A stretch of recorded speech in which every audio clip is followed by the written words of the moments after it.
Welcome to Fly Little Birds. My name is Nairi. This channel is all about adoption, fostering, childhood trauma, and I've got 2 adopted boys myself. So if that's of interest for you, please subscribe.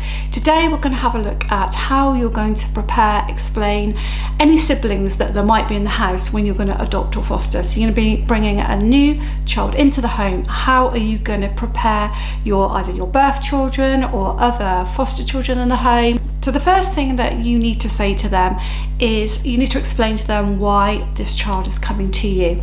It's really hard to not go into too much detail with children because in many ways they don't need too much detail, but they need to understand why the family that their child has been with is now not able to have them, not able to look after them. To say to your child, the family did love the child, but they just weren't able to care for the child, cannot give the child enough safety, love, care, and so therefore they're coming to you. The second thing that you need to say to them as a base level foundation is that actually you as a parent or carer can care or love for more than one child, because often children, particularly really young children, think that you cannot spread your love around, that they are the center of your affections, and how are you then going to spread that love around to other children? And they get very anxious that they're going to end up being pushed to one side and that this new child is going to have all the love and they're not going to have that. So you've got to reassure them on that. Whether that be fostering or adoption,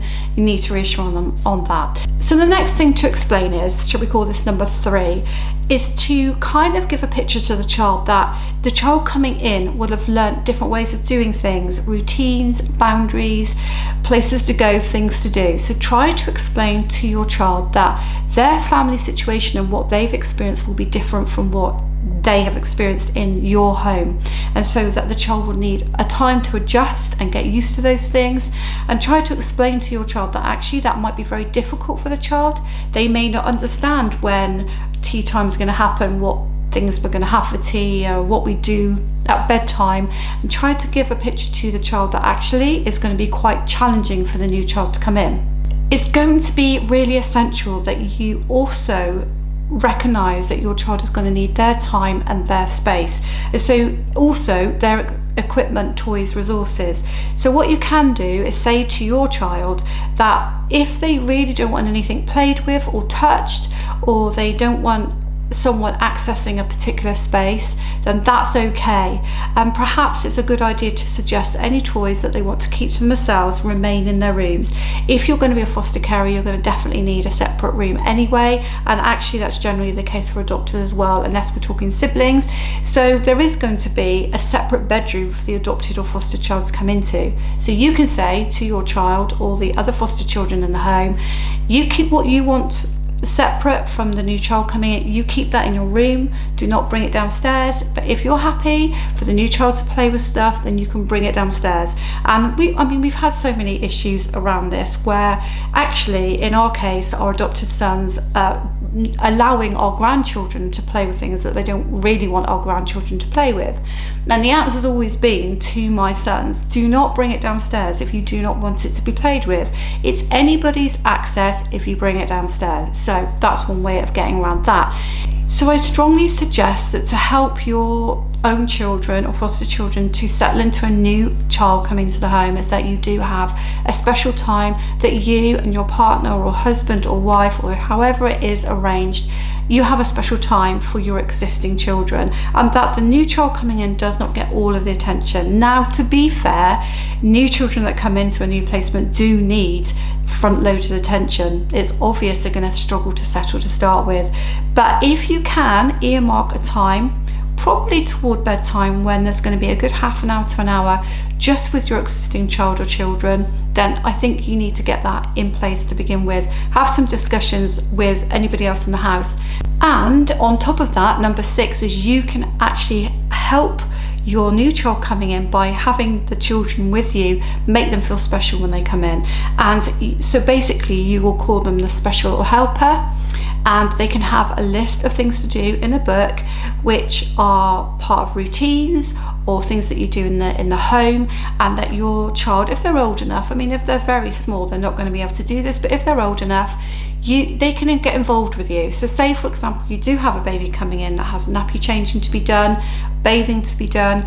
It may be that you make a special little book for you if you've got a 4-year-old there, to show them, so this is how we change a nappy, and you're my special helper, so this is the list of things you can do. So you can go and get me the nappy, you can get me the nappy cream, you can get me the wet wipes, you can bring me the water, whatever it is you want to do. And so you create a list of, this is nappy changing time, my special little helper will be doing 1, 2, 3, 4 to help me. And they feel like they're a little bit more in control, and they feel like they're really much more part of it, because you will be spending lots and lots of times building routines and boundaries and tactile time with your new child coming in. And so your existing children need to feel that they can be part of that as well.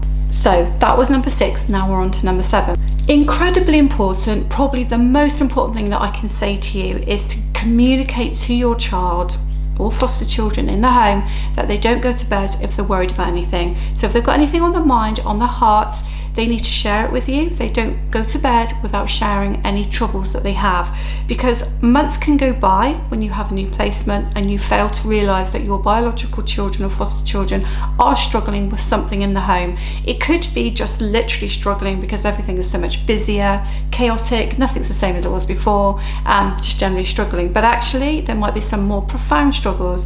I do remember that when we had a placement in, my biological son, who was older, had something weighing on his mind, and I'm really glad that we talked to him about it. He was kind of saying that he felt there was a little bit of sexualized behavior with one of the placements, and at that point, at that time, we didn't have a history of that there, so there was no real reason to really think that that was the case. But he was concerned that the way that this child was interacting with him, there was something there. And I'm really glad he shared that with us, because actually as time went on, he was actually 100% right.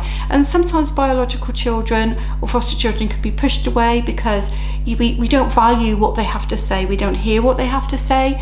We think we're the ones fostering or adopting, but trust me, the siblings or children in the house are doing as much as we are, even more, to help that child to settle and to actually build a life for that child. So number 8, I think we're on, is I said about explaining to your child at the very beginning that you can share your love out, that you don't need to be sharing your love with one child or just the existing children in the home, that actually you can share your love out. As well as that, you share with them that you can actually find time to give them love, hugs, cuddles, and let them know that that will be happening before the child arrives. Let them know that they're not going to miss out on those hugs, cuddles, affection and time with you, that you're going to do your very best to make sure that that happens as well, and that having another child doesn't mean that they have to let go of those times with you. So I do believe we're on number 9, and here's a real practical one for you. Of course you don't have to do this, but this has worked for us when we've done this type of thing with children before, when we've been fostering or adoption. You can have a gift package that you have ready. Now we used to do this when the boys were going on holiday. We used to have days that they were away on respite on holiday, because they hated being away from us when they were fostered. Now they're adopted, it's a little different but not much. So they hated being away from us, and we needed to find a way that we were going to actually overcome that. So sometimes we would have a book that showed how many days they were away from us, and sometimes we would have a tiny gift for each day. So it would be something very, very small, something of low value, but a tiny gift that they opened up every day, a bit like when you have an advent calendar. And what you could do is the first couple of weeks or 3 weeks, you could label the days that the child is first coming into placement. And alongside this, of course, you can do this with the adopted child and foster child as well, so all things are equal. Everybody has their little book. Day 1, you can just put something in there. It's the date today, it's Saturday, and you are opening up A, and then everybody opens up their little gift day 1. By doing this, people are tracking how long the child has been there for, the child is tracking how long they've been with you for, and everybody feels comforted by opening these little gifts and excited about it. And actually it takes away all this heavy attention on trying to care for a new child. So it's a really lovely thing to do. You can do it however you like. You could have it in a box with the gifts and have the little book with the dates on, or a calendar. You can get pre-made stuff probably. So I think this is number 10. In a similar way, you can do a weekly photo board. So you could use a photo album for this, or a memory book, and every week you put a photo in, and that could be to include your existing children and your adopted or foster child. This week, this is what we've done. And everybody puts a photo in. It can be the same photo, it can be different.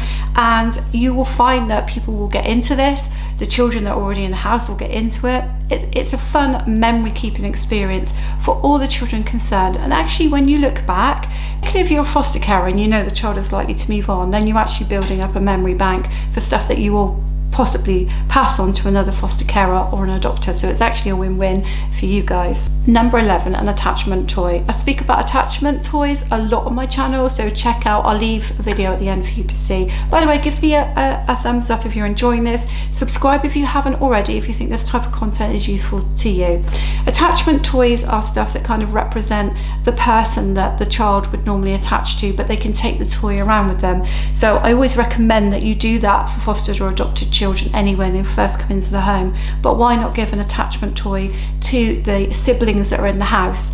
Why not find a special, really special cuddly toy that has a name, that has a bit of a history, and give that new toy to the sibling or other children in the house when the new placement comes in. Now clearly, if you've got 7 children in the house already, you're not going to be able to do that, it's too expensive. But if you are able to do that, and it means that the child again doesn't get too jealous because they are getting a new toy, as probably the fostered and adopted children are going to get new stuff when they come in.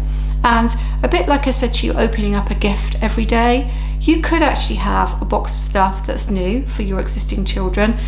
You might want to do it the way I said, with opening up something every day, or you might just want to give them a few gifts before the child. I would say not on the day the child comes in, but a couple of days before the child comes in. And of course, if you put some really clever stuff in that box that they can access, that's going to occupy them, then it might keep them quiet for a couple of days to allow you to settle the new child in. So my final point, which I think is point number 12, is it is important to have family on board when it comes to the early days of adoption and fostering. So use of grandparents or really close friends or relatives is a good idea. Now, what you don't want is the siblings in the house to feel that they are being pushed away from you and that they're not going to get that time with you.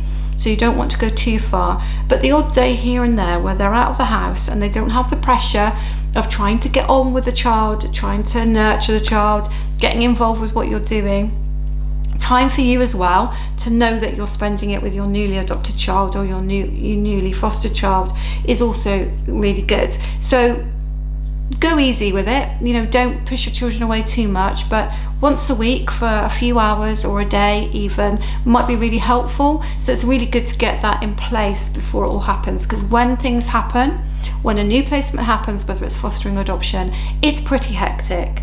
There are lots of videos on my channel about preparing for that time, so check out preparation for adoption. I'll link that playlist on the end as well. Please comment, of course, if you've gone through this before, and other people in the community can see what you've done, what you've used. If you've got any other ideas that I haven't mentioned, then please put them in the comments, and I'll see you on Fly Little Birds. Thank you for watching.